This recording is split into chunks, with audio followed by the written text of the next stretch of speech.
Robin Sharma. He has this famous quote that all change is easy at first, messy in the middle, and glorious at the end. And it's this pesky midpoint where so many people get stuck.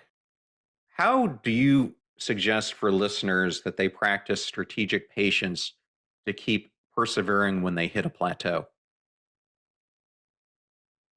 Yeah, strategic patience is a theme that I touch on in the long game because I felt it was really important to call it out. Because the truth is, I mean, everybody would like to be a long term thinker. That sounds like a great thing to do. Sure, why not? Yes, absolutely. It's not that we fail because we disagree with the premise, we fail because we fail in the execution. And oftentimes it's because there is a pretty wide gulf between starting out full of enthusiasm. Yes, I'm going to do this, and actually getting to the end. I liken it to a long, dark tunnel because if the outcome was guaranteed and the timeline was guaranteed, then most of us would probably be fine. It's, oh, okay. Oh, only 300 more yards. Okay, great. We'll keep marching. But the problem with this particular long, dark tunnel toward whatever it is you're trying to do, whether it is get your book published or hit your first $1 million or get 1,000 reviews on your podcast or whatever it is, the problem is that we do not know how long this tunnel is. And you're in the middle of this tunnel. And the truth is, you could be very close to the end of it, but you might not. You might be near the beginning and you have no way of knowing. And that fact is so alarming for so many people, they often give up and quit. And I have seen with so many people that I know and have worked with, the fear that a lot of people have is that they're going to wait too long and hang on to something that isn't successful. And so they feel like, oh, I should just cut bait here. That's what they worry about, is being a sucker.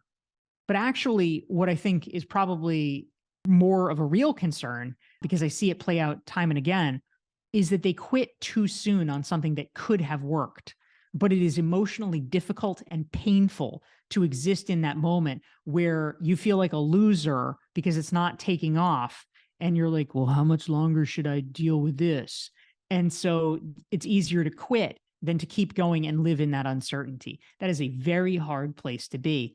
And so when I talk about strategic patience, to be clear, I do not mean just like sitting back and like, oh, maybe it'll happen. Maybe I'll get lucky.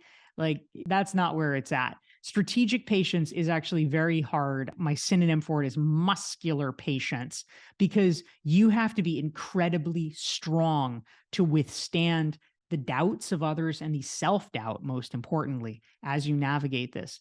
But for me, what eases it is having a hypothesis of how long something should take, having some metrics that you've identified that you can track against, and just making the best estimates that you can so that you understand that, you know what, this is going to take a while. And frankly, it probably will take longer than I want it to, but that doesn't mean that it's not happening. Of course, depending on how you track your metrics, maybe eventually you'll realize that it's not working.